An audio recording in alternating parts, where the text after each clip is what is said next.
Hello and welcome to Talking Europe. Well, coming up, Trumps. Donald Trump has been voted in as the next resident of the White House, President of the United States.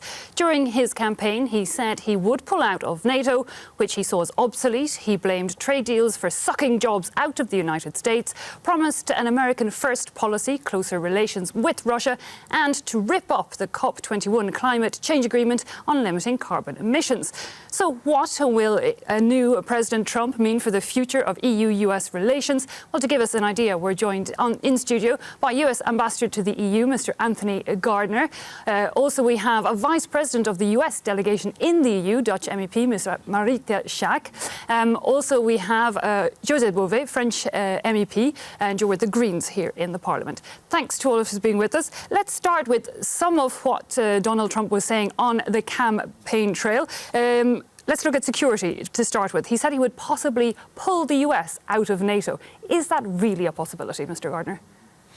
Look, it's a possibility, but one should be very cautious about declarations that are made during an electoral campaign, because what's often happened in the past is that candidates say one thing, and then when they actually reach the Oval Office and the weight of power and responsibility is there, they start implementing different policies. So I think we should be very careful before we speculate about what he does and give him some chance to build his team. Of course, he said if the EU nations stump up and pay that 2% of GDP to NATO, that might, calm the waters on that. Ms. Marietje Schaak, a lot of EU nations don't pay that 2% of GDP into their military defence. Does that need to change?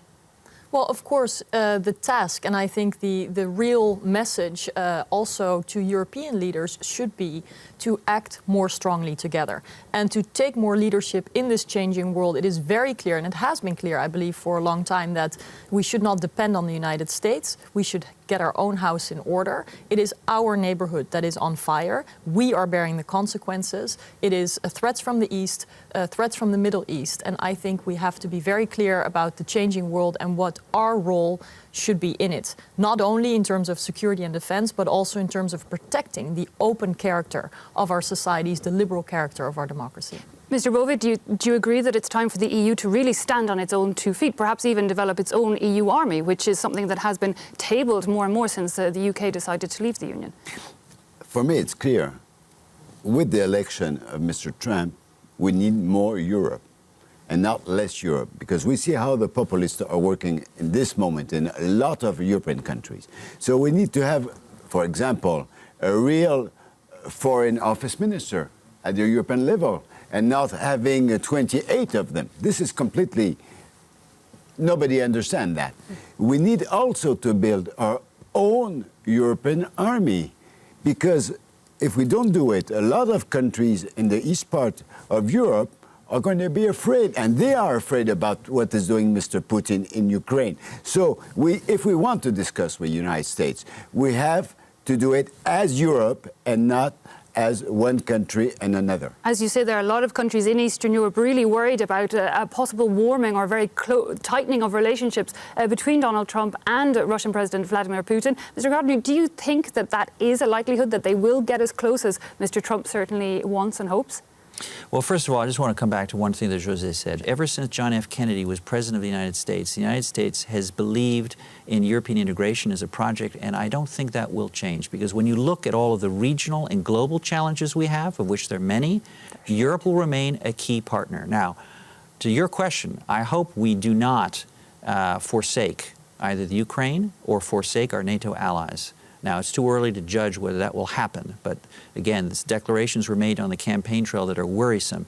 But if we're not capable of defending democracies and countries like Ukraine who want to join the European family, if we're not capable of making sure the Article 5 guarantee in NATO is rock solid so that our neighbors and friends, like in the Baltic republics or in Central and Eastern Europe, can live without fear, then what is Europe for, and what are our democratic community of nations for? Ms. Schaak, one thing we saw Trump say was that he would be willing to work with Putin and even Syria's Bashar al-Assad, working together with those two parties against ISIS.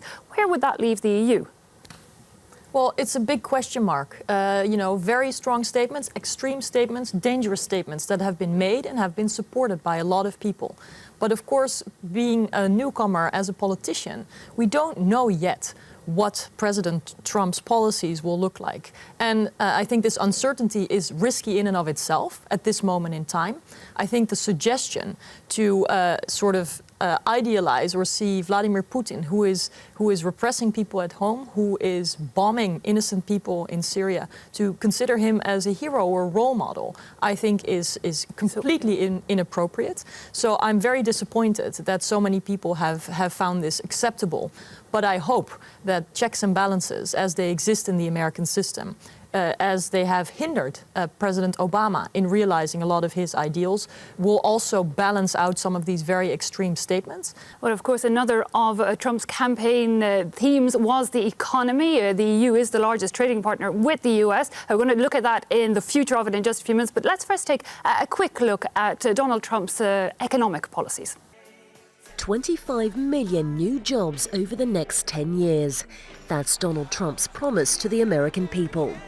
The US president-elect says too many jobs are being shipped abroad. In an interview with France 24, one of Trump's advisors said his boss will boost business. Mr. Trump is going to bring in some very, very accomplished people in the business world who understand trade, who understand balance of trade, who understand how to stimulate, how to build companies, how to create jobs.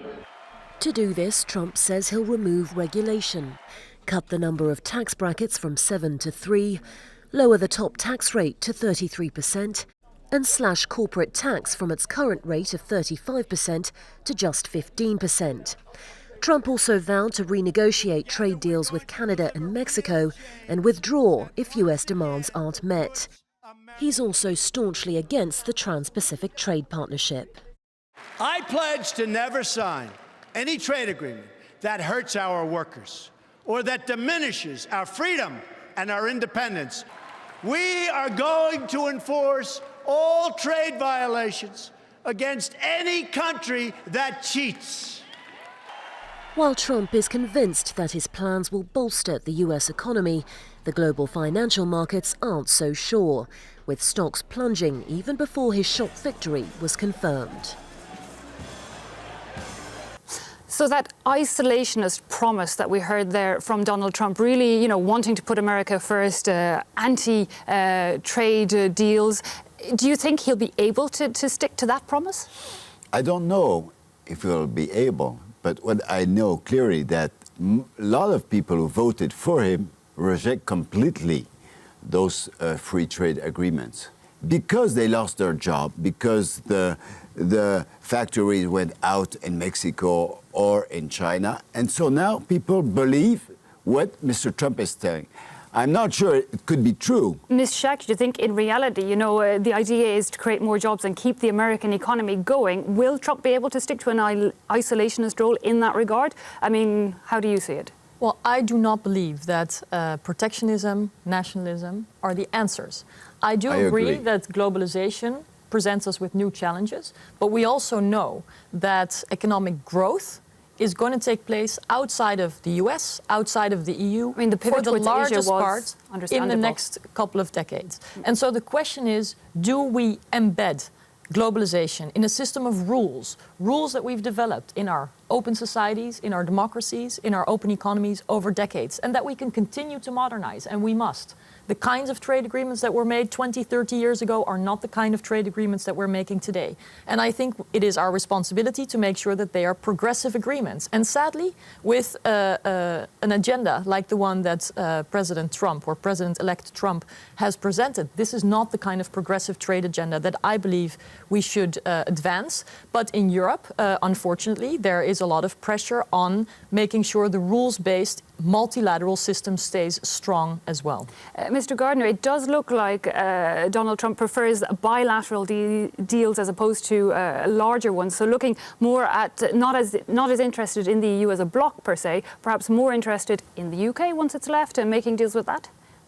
Potentially, it's hard to say. Look, globalization is here to stay. It's a reality, it's not a choice. There's no pause button on globalization, as I like to say. We should embrace the opportunities of globalization. We should embrace the opportunities of free trade, done the right way.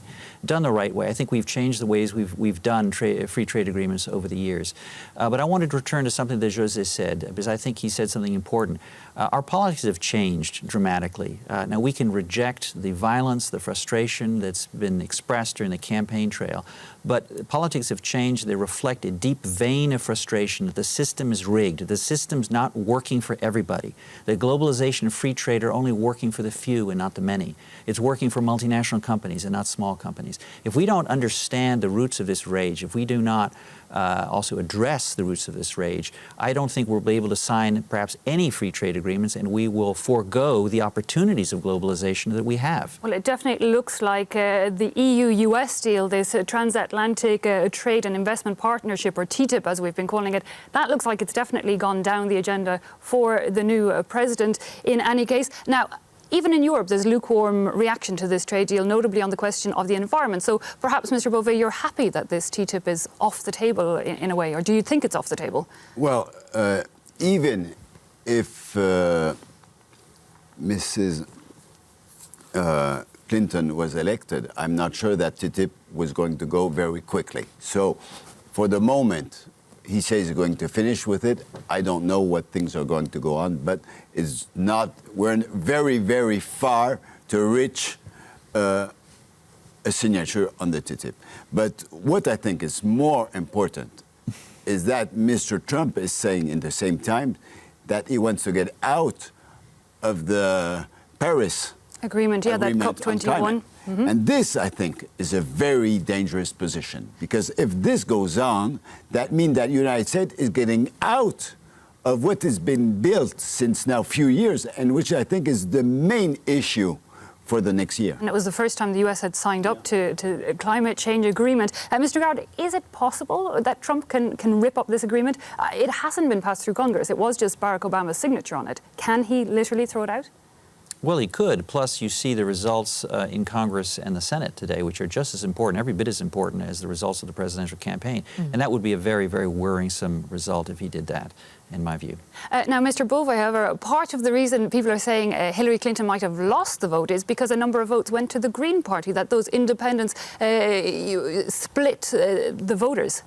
Well, you know, this is always, when you lose an election, it's always the fault of the small candidates. What I believe is that a lot of people who wanted to vote, for example, for Sanders, decided to vote but didn't make a campaign for Hillary Clinton. And I think a lot of people from the black community or the Mexican and so on, they didn't go to vote because they say, we don't care anymore about it. Because this, I think, is also a bad thing, which is also happening in Europe. More than 50% of the people are not going to vote and not participating to democracy. Ms. Schaak? Well, new ways of participation and engaging with people who are disenfranchised, I think, is key. But what I also think is very important is to see more unified leadership from the core, from the center of our societies. In politics, in civil society, people have to really start standing for the values that we cherish, our freedoms, our rights, our human rights agenda, our environment agenda, our digital freedoms agenda. There is so much that is at stake. And we have seen an energized, enthusiastic group of people who wanted to change, sometimes blow up the system. And we have not seen similar enthusiasm, unfortunately, and similar leadership, similar cooperation in the core of our open societies. And I think that that's a task that I take from this outcome as well, because I think it is necessary, and I think citizens also look to us, to Europe, for an answer in terms of, you know, how we should stand stronger together in these difficult and challenging times. And when you look at Europe, a number of elections on the agenda. We have in the Netherlands next year general elections with far-right candidate Geert Wilders, who flew over to support Donald Trump. In France as well, we have the far-right Marine Le Pen, also supporting Trump. How likely do you think it is that we're going to be having a similar scenario in Europe this time next year? Well, I would also caution against talking about right and left. Oftentimes, the agendas of protectionist, nationalist, populist policies are the same, whether they claim to be coming from the left or the right. And certainly on the economy, oftentimes these are sort of left-wing economic agendas, making sure that the social welfare systems are not changed, that people who have entitlements and programs could keep them. So I believe that looking at these challenges, which are a different political agenda than the one that I believe in, which is more progressive, more But it clearly has forward-looking. You know, the Yes, of course it campaigns does. of Trump. Of course it does, but we've always had challenges in elections, and we will continue to have them. But I think the question is really, what is the center going to do? And the center needs to be strengthened, and I think we've seen an absence of leadership, maybe a Mr. Bovich, do you think paralysis that's the and a case? It needs to be the fragmentation center? in the center. Well, the problem, Member of I the Greens. think, is that we have one problem, is that for most of the populists, they are saying Europe is the problem and Europe is not the solution. And unfortunately, most of the parties don't want to take this position to say, no, Europe is the solution, because a lot of people reject Europe in this moment. This Europe. The Europe we have now, but I this is do the too. situation. Yeah. In the same times, we have the problem of the refugees. And we see how the populists are saying the refugees are now our problem, they're taking our job. And if we're not clear, and if we don't have a very good politics on refugees, to say we accept and we build things and we More are Europe together and we build Europe. We need more Europe and not less Europe. That's what the solution is. Very finally, Mr. Gardner, do you think that that's the way forward for the EU, to be more united? Yes, I do. I believe in more Europe. But more importantly, I believe what my friend Marietje said is that the center is being hollowed out here. And the extremes are taking over not only the airtime, So the centre but needs to adapt. The center needs to adapt, but the center also needs to connect with people and to speak with passion.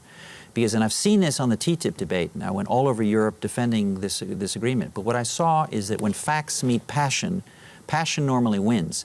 Now, I'm not saying that we shouldn't respect facts, we should, but the center should speak not only with facts, but from the heart, and be able to articulate a vision and connect with people. Okay, well, we'll have to see in the coming months and indeed year if that will take place here in the European Union. And thanks indeed to my guests for giving us your views on the possible future relations of the two sides. Thanks also to you at home for having watched this half. Join us again after the news.